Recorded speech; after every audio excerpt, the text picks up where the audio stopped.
Welcome, everybody, to this edition of Buildings Over Bags.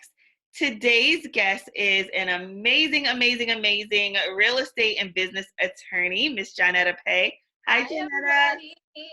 How are you? Great. How are you? Thank you for having me on. Absolutely. I think you have so much value add that everybody is really going to enjoy on today's session. So I'm going to allow you to introduce yourself for those people that are not, following you or currently on your email list. Yes, so I'm Johnetta Paye, in the social media world, J Paye, and all of my social media handles are at JPAYEESQ. And I am a business and real estate attorney. I've been doing this for 10 years, and I'm also a partner in the Tulsa Real Estate Fund. So congratulations on that. That was amazing. That was, an amazing accomplishment. I know anytime you are the first to do something, it just adds so many different layers onto it. It does. I know, and it's also one of those things where like anytime anything good happens, you got to take the good and the bad and all. Mm-hmm. So Yeah, it definitely taught me a lot about handling rejection, handling criticism, yeah. and it just made me like a stronger person. I think in real estate, that's really important because you're gonna have deals go good, deals go bad, problems come up, and you have to be really strong. You do, and you just have to keep going and keep persevering and learning and growing through everything. Yeah. So, yep, absolutely. That's through deal one, deal two, putting funds together, being sued, all that good stuff. So thank you so much for, just joining us today. So I want to start off, you are based in both Atlanta and Chicago, right? Yes, I am. Awesome. Go girl on that. Two, can you talk to us a little bit about, what type of real estate transactions you do and why, an investor would need an attorney? Yeah, so I work primarily with real estate investors, and a lot of my real estate investors are looking to acquire commercial property or multi-units. But I also work with home sellers and home buyers. So it's always fun working with first-time home buyers and the excitement of them acquiring their first home. So yeah, so I span the gamut. Awesome. And so what are some tips that you have when people are, kind of either seeking out an attorney or, looking over those purchase agreements? Yeah. So one of the things, because I know a lot of the audience that are tuning in today are more specifically real estate investors. So for them, I would say definitely pick an attorney that has experience working with real estate investors because your needs are different from that of someone who's a home buyer or a home seller. And the way that real estate investors structure their deals are, it ranges. And so you want somebody that can help you think of creative ways to structure your deal, or if you need to get funding to help you buy more time, to get funding to close your deal. So I would say definitely look for somebody that has real estate investing experience in terms of working with real estate investors, and also look for somebody that's detail oriented because real estate is definitely about the details and definitely about like the terms. And so you want somebody that's able to read the contracts and make sure that the terms in there work for, what you're trying to do with your specific deal. Absolutely.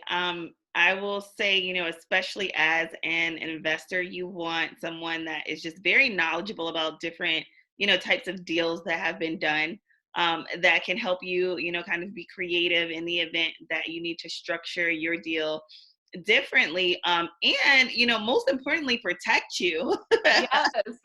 Absolutely protect you. So you definitely want a seasoned a real estate attorney that works with investors. Yes. So, what are some things to consider when negotiating contracts?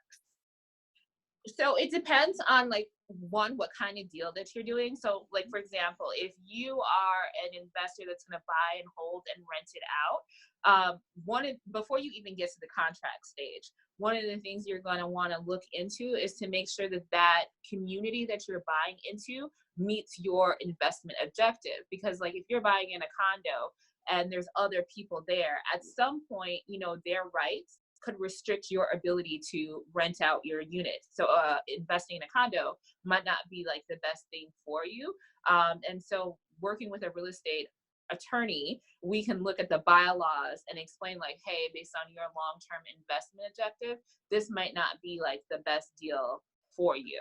Yeah. That's very true, especially now in the days of Airbnb. Yes. You get into, you know, a building and, you know, they might even vote later on down the line to not, you know, offer Airbnb or, you know, vacation rentals and things like that. So you definitely want to consult an attorney beforehand and think through all of those if then scenarios, because it might not be a problem today, but you know, It'll next be a year, problem tomorrow. right, next year after that money starts rolling in, and you know, after you've had all of these different types of tenants, if that community sees you eating, you know, there are haters everywhere. Your neighbor might be, Yes. oh no, we have to stop this girl. There's a new person, you know, in the building every single week. And they can stop that flow. So talking to an attorney and thinking through all of those if then scenarios, even things that might not be an issue today, but things that are going to be an issue, you know, later on down the line, or something that might specifically limit how much money you're able to bring in. You definitely want to talk through all of those things with an attorney. So Yeah, let's, and same thing. I would say also like with getting an inspection, because some real estate investors are like, "Oh, I'm a contractor. I don't need to get yeah, an inspection. Like I got this." And then you buy the property, and then later you're like getting all these fines from the city because like the building is in such disrepair and it's taking you a little bit longer to bring it up to code, and yeah, it wasn't something that you had anticipated or planned for. So I guess in that sense, maybe too, looking for a real estate attorney that can handle like the litigation side of it in case you need to go to court yeah. for the property that you acquired. I will say I'm guilty of that. Like after, you know, a couple projects, we were like, oh, we're good on inspections. Like if we got to fix it, we have to fix it. It's the cost of doing business. So I'll smack myself on the hand for that. And that's a great segue into my next question, which is, you know, what are some mistakes that you see real estate investors making that, you know, oftentimes we have to get a lawyer to clean up? Yeah, so a lot of times with real estate investors, especially if you're going in on a deal with like friends, like Oh, you trust people and you're like, okay, you know, I've known you since like forever, and I'm going to give you this 50 grand to go invest in like whatever property. And then you don't put the right contracts into place. And now, like, you know, the deal goes bad and you don't know like what's going on with the sale of the investment or whatever, and you're afraid that you're going to lose all this money that you gave to your homegirl or homeboy to do this real estate investment. So I would say definitely get, if you're going into business or partnering on a real estate investment deal with somebody you know or not know, get it in writing, spell out the terms, and make sure there's language in there that protects you and your money. And you can't just do things because, you know, that's your friend, that's your home, what you like, you want to educate yourself. that's very, very, very true. I have a I guess a client now, it's a Her Wealth Her Way, you know, member, and they were telling me about this horror story of, you know, them doing some private lending and the promissory note, you know, not being written um in their benefit, which, you know, of course, as the investor, they probably wanted it, you know, to their benefit. But in terms of them just being able to recoup funds, if you know that investor didn't meet by that specific deadline, and because you know there weren't a lot of contingencies in there, she you know basically had to wait up to you know another 6 months. And you know she wasn't thinking, she's like, okay, well, you know, I'm protected, it says by this date, and I trust this person, so you know I'm good. But you know, Rocket Lawyer isn't the same as hiring someone that you know can do it. I mean, it's good for some things, but when it Not comes, every, yeah, when it comes to your money, you got to protect your money. somebody, right, right. That's an investment in protecting yourself, your family, your brand further on down the line. So, you know, I don't skimp on attorneys or accountants because those people save you in the long run. Yes. So, yeah, that's awesome. I do agree with that as well. So talk to us a little bit about like business structures and how, investors may need to, kind of structure themselves. Should they put it in their name if it's their first property? Like how many properties should someone literally have, in an LLC? I've heard LLC, S corp, all of that, so give us a little bit of, what you think in terms of business structures for budding investors.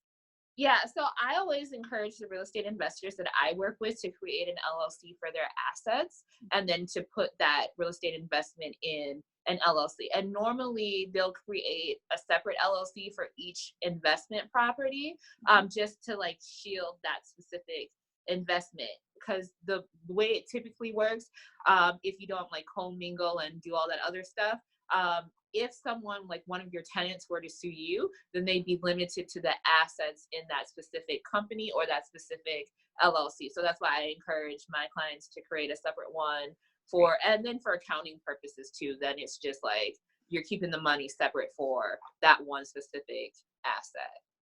Got it. Got it. The last thing you want to do is have all of your brands, all of your buildings in one company and somebody sue you and it's just like, oh, they get the whole kit and caboodle because yeah, Exactly. because it's all in that business name. So And then too, with taxation, like you mentioned earlier, an LLC lets you kind of decide how you want to be taxed. right. And so I always encourage people to talk to a tax professional, because how you elect to be taxed is based on how much income you're generating. And so definitely have that conversation with them before you start your business, so you kind of know if you should elect to be taxed as an S corp or something different, because you can make that election with an LLC. Right. Okay, so talk to us about the Tulsa Real Estate Fund for people that are not familiar. If you could give, a little background on it and then specifically what you do. Yeah, so Tulsa Real Estate Fund is the first African American owned real estate crowd fund, and we officially opened for business this year on June 1st. So that was really exciting, and the reception that we got from the public was just overwhelming and amazing, especially because we had been working on it for like 2 years. Yeah. And I remember when Jay Morrison, who is the CEO of Tulsa Real Estate Fund, approached me and asked me if I'd be willing to lend my legal knowledge and business knowledge to help start this. You just never know what to expect in business. And so when you're working so hard on something and Yeah. then you finally launch and then you see like the support, that's just a beautiful thing. Yeah. And it wasn't like just a launch, it was monumental. Do you remember how much money you all raised? Like, I think it was like within a couple of days. Yeah, so and it was crazy too, because I was on the live that day and we didn't, like I said, we didn't know what to expect. So Right. when we opened it up, like the money just started like coming in. Coming. And so within like the first week, we got like $10 million in pledges, but we actually realized $7 million. Nice. Like that's amazing. Congratulations on that. Definitely working a year, 2 years on something and seeing it come to fruition is a great feeling. But to know that, it wasn't $30,000, it wasn't, a million, it was 7 million. That's amazing. That's amazing. Yeah. Yeah, congratulations. So, you are a partner with the fund. What are some of the things that you do? I know that you help analyze some of the deals that come through. Right. So I do like some legal work for the fund in terms of like deals and acquisitions that we do. And then I also do like operational and marketing stuff. So I'm like all across the board in terms of Tulsa, but my official title in the company is VP of Business Affairs and General Counsel. Nice, nice. And so when some of these deals slide across your desk and you are, kind of just reviewing them to see, okay, is this something that we should fund, something that we should not fund? If someone was looking to submit something to you all to be funded, what would be attractive for you?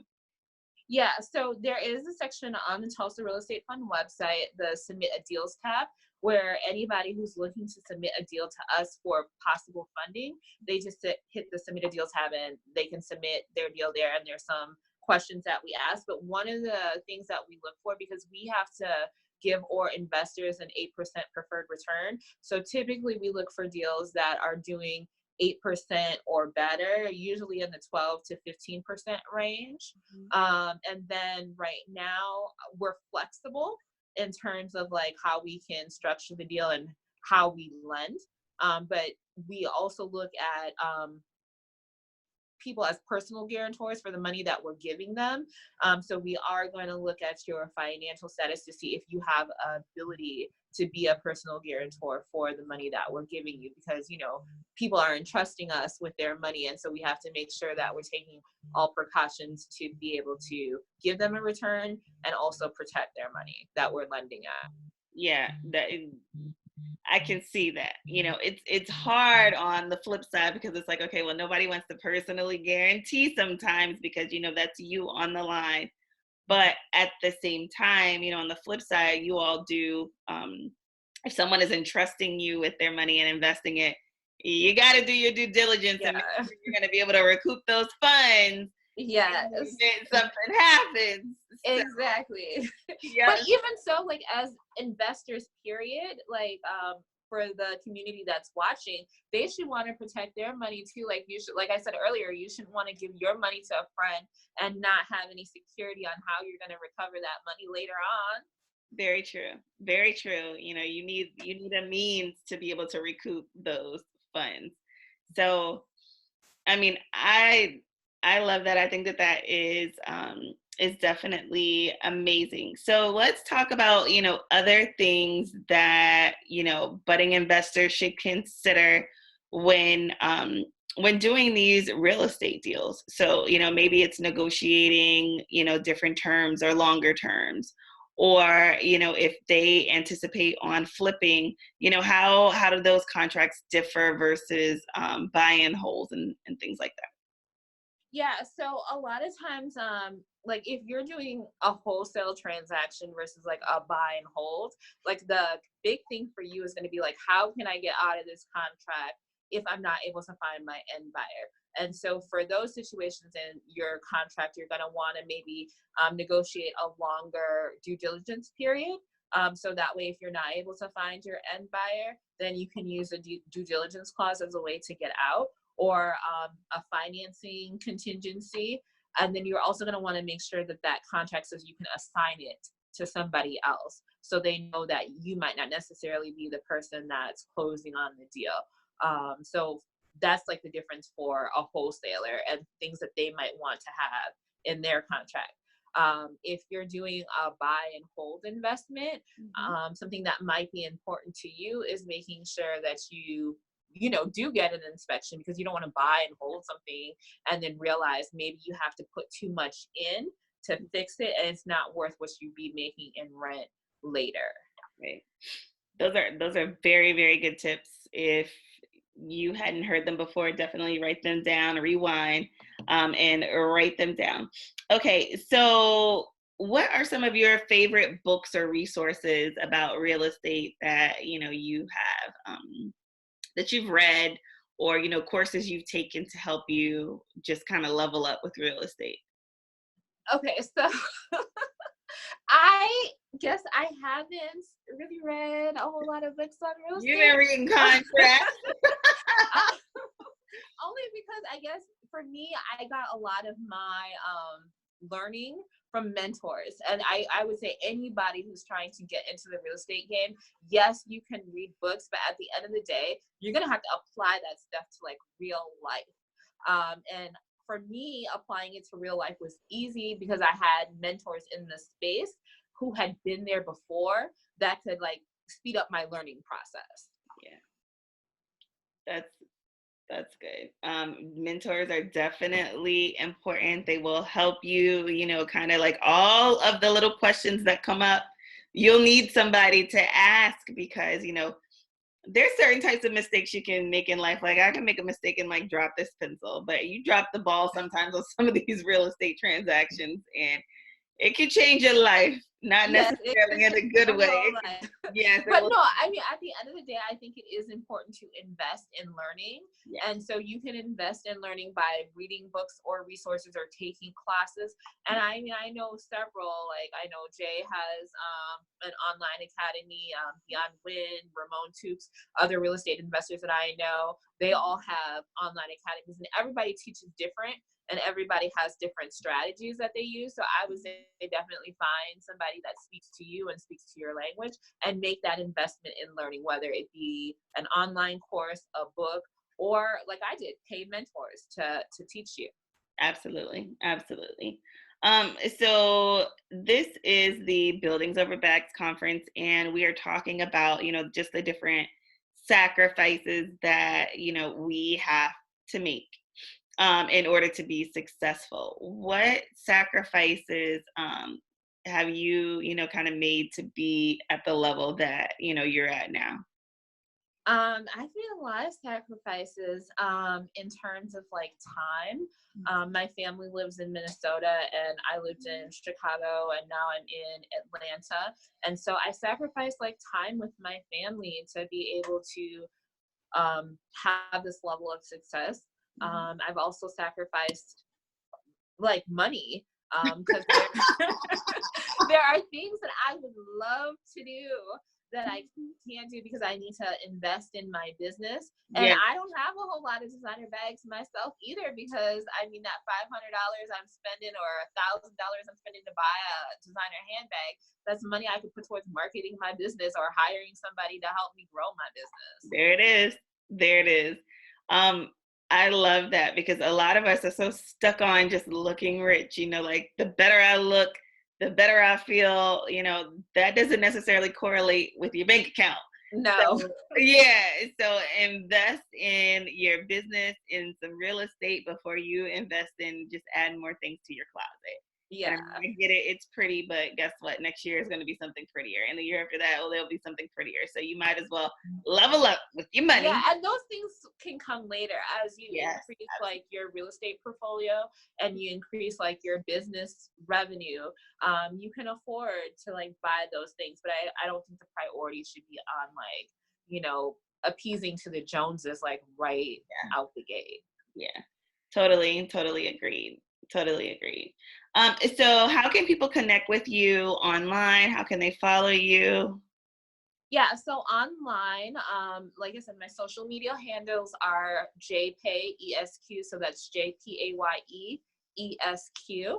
And then I also have a website, so you can find out more about me there and the real estate services and business services that I offer at jpaye.com. Awesome. And then I know that you have kind of like a freebie for everybody that's watching today. You want to mention it? Yeah, so I get a lot of questions all the time like, hey, Johnetta, I need to work with a real estate agent. Like, what questions should I ask them? How do I know if that's like the right real estate agent for me? And so I was like, you know what? Let me just create like this ebook that, just helps people to identify questions that they should ask a real estate agent to know if that's the right real estate agent for you. And so that's available on my website. And it's called 8 Questions to Ask a Real Estate Agent. And it gives you the questions and then you can take down notes as you interview agents to see if they're a good fit for you, and you can get that on my website, jpaye.com. Awesome. I love that. So everybody pick that up. There is a link in the email that went out today where you can access that directly. Everybody give Jay a round of applause because this has been amazing. I definitely learned some things and she reminded me of, just a couple scenarios that, one, I've either gone through and don't want to ever have to go through again, or two, we'll try to avoid. Yeah. And, yeah, as stated, you need a very good real estate attorney just in the pocket, just in case things come up. That way you have one person that's familiar with you, familiar with your mission, and can help you. And then two, of course, an accountant. So Yes, this an has been accountant is very, very very, important. this has been very, very informative. And, thank you so much for just taking time out of your busy day to, kind of just talk to everybody and help them Yeah, level up.